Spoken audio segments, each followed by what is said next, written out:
खुश आमदीद। आज हम चेक पॉइंट के VSX क्लस्टरिंग की पेचीदगियों को खोलेंगे और उन्हें आसान ज़बान में समझेंगे ताकि आप इस टेक्नोलॉजी को एतमाद के साथ इस्तेमाल कर सकें।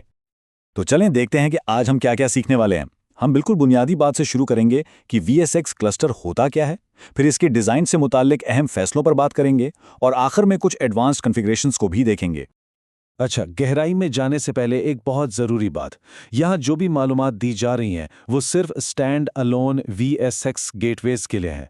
अगर आप चेक पॉइंट माइस्ट्रो या चेसिस जैसे स्केलेबल प्लेटफॉर्म्स इस्तेमाल कर रहे हैं तो ये गाइड आपके काम का नहीं है। ये एक अहम फ़र्क है जिसे शुरू में ही जान लेना बेहतर है। तो ठीक है, ये तो वाज़े हो गया कि ये गाइड किसके लिए है। अब बिल्कुल बुनियादी बात से शुरू करते हैं।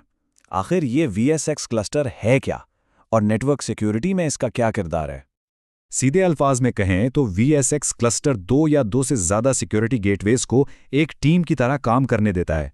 इसका मतलब ये है कि अगर एक गेटवे काम करना छोड़ दे तो दूसरा फौरन उसकी जगह ले लेता है। ये है रिडंडेंसी। और साथ ही ये ट्रैफिक का बोझ भी आपस में बांट सकता है, जिससे कारकर्दगी बहुत बेहतर हो जाती है। जब आप एक VSX क्लस्टर बनाते हैं तो सबसे पहला और अहम फैसला जो आपको करना होता है वो इसके काम करने के तरीके के बारे में है। ये इंतखाब आपके पूरे सेटअप पर असरअंदाज होगा। क्या आपको हाई अवेलेबिलिटी चाहिए या वर्चुअल सिस्टम लोड शेयरिंग यानी VSLS? यहाँ बुनियादी फर्क ये है, हाई अवेलेबिलिटी यानी HA को यूं समझें कि एक खिलाड़ी मैदान में है और दूसरा बेंच पर बैठा इंतजार कर रहा है। सारा काम एक ही कर रहा है जब तक वो फेल ना हो जाए। दूसरी तरफ VSLS एक टीम की तरह है। दोनों मेंबर्स एक ही वक्त में काम कर रहे होते हैं, मुख्तलिफ वर्चुअल सिस्टम्स का ट्रैफिक संभालते हैं और बोझ को मौसर तरीके से तकसीम करते हैं। दिलचस्प बात यह है कि आजकल ये फैसला ज़्यादातर आपके लिए पहले ही कर दिया गया है। अगर आप R81.10 या उससे नए वर्जन पर एक बिल्कुल नया VSX क्लस्टर बना रहे हैं तो आपको VSLS ही इस्तेमाल करना होगा। पुराना एक्टिव स्टैंड बाई मोड सिर्फ तभी एक ऑप्शन है जब आप किसी पुराने सिस्टम से अपग्रेड कर रहे हों। अब चाहे आप कोई भी मोड चुनें, क्लस्टर को ठीक से काम करने के लिए एक मजबूत नेटवर्क की बुनियाद चाहिए। चलें इन 3 ज़रूरी नेटवर्क्स को समझते हैं जो हर VSX क्लस्टर की बुनियाद होते हैं। हर VSX क्लस्टर को 3 अलग-अलग रास्तों की ज़रूरत होती है। पहला है सिंक्रोनाइजेशन नेटवर्क, जहां मेंबरान एक दूसरे को अपडेट रखते हैं। दूसरा है इंटरनल कम्युनिकेशन नेटवर्क, जो उनकी आपस की बातचीत के लिए है। और आखिर में वर्चुअल IPs हैं, यानी वो पते जो बाहर की दुनिया देखती है। इन तीनों में से इंटरनल कम्युनिकेशन नेटवर्क के साथ एक बहुत अहम उसूल जुड़ा हुआ है जिसे आपको सेटअप से पहले जानना होगा, वरना बाद में बहुत बड़ी परेशानी हो सकती है। तो सबसे अहम बात यह है कि जैसे ही आप पहला वर्चुअल सिस्टम बनाते हैं, आप इस इंटरनल IP रेंज को तब्दील नहीं कर सकते। इसलिए शुरू में ही ये यकीनी बनाएं कि ये आपके किसी भी प्रोडक्शन नेटवर्क से टकरा नहीं रही, क्योंकि इसे बाद में ठीक करने का मतलब है पूरा क्लस्टर दोबारा बनाना। अब जबकि हमने आर्किटेक्चर को समझ लिया है, आइए अमली काम की तरफ चलते हैं। आप असल में एक VSX क्लस्टर बनाते और इसका इंतज़ाम कैसे करते हैं, इसके लिए 2 बुनियादी टूल्स हैं। एक तो इब्तिदाई सेटअप विज़र्ड और दूसरा ताकतवर कमांड लाइन। जब आप पहली बार क्लस्टर बनाते हैं तो एक विज़र्ड आपकी मदद करता है।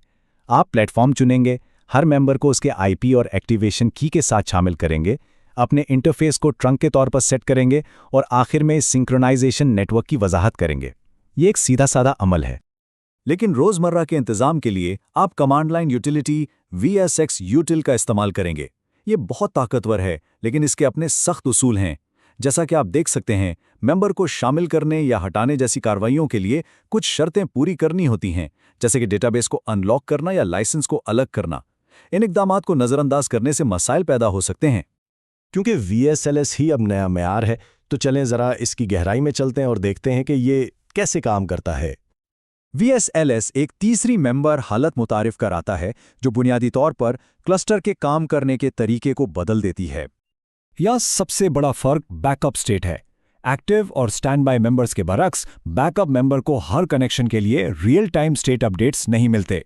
इससे सिंक्रोनाइजेशन नेटवर्क पर बोझ ड्रामेटिक तौर पर कम हो जाता है, लेकिन इसका मतलब यह भी है कि फेल ओवर में थोड़ा ज्यादा वक्त लगता है, क्योंकि उसे कनेक्शंस दोबारा बनाने पड़ते हैं।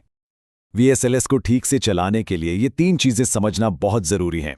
आपको एक लाजमी सेटिंग को फाल करना होगा, फिर आप हर वर्चुअल सिस्टम के लिए एक वेट या वजन मुकर्रर कर सकते हैं ताकि बोझ की तकसीम को कंट्रोल किया जा सके। और आखिर में आप वर्चुअल राउटर्स और सिस्टम्स को ग्रुप कर सकते हैं ताकि वो हमेशा एक साथ ही एक मेंबर पर फेल ओवर हों। अभी तक हमने क्लस्टर मेंबर्स के फेल होने की बात की, लेकिन क्या हो अगर गेटवे का कोई एक नेटवर्क पोर्ट ही खराब हो जाए या जिस स्विच से वो जुड़ा है वो फेल हो जाए? ये वो जगह है जहां इंटरफेस बॉन्डिंग काम आती है। यहां भी आपको एक अहम फैसला करना है। हाई अवेलेबिलिटी बॉन्डिंग आपको मुख्तलिफ फिजिकल स्विचेस से मुंसलिक होने की सहूलत देती है, लिहाजा अगर एक पूरा स्विच भी फेल हो जाए तो आप महफूज रहते हैं। दूसरी तरफ लोड शेयरिंग बॉन्डिंग आपको ज्यादा थ्रूपुट देती है, लेकिन आमतौर पर तमाम लिंक्स को एक ही स्विच से जोड़ने की जरूरत होती है, जो इसे नाकामी का एक वाहिद नुक्ता बना देता है। और ये एक बहुत ज़बरदस्त प्रो टिप है।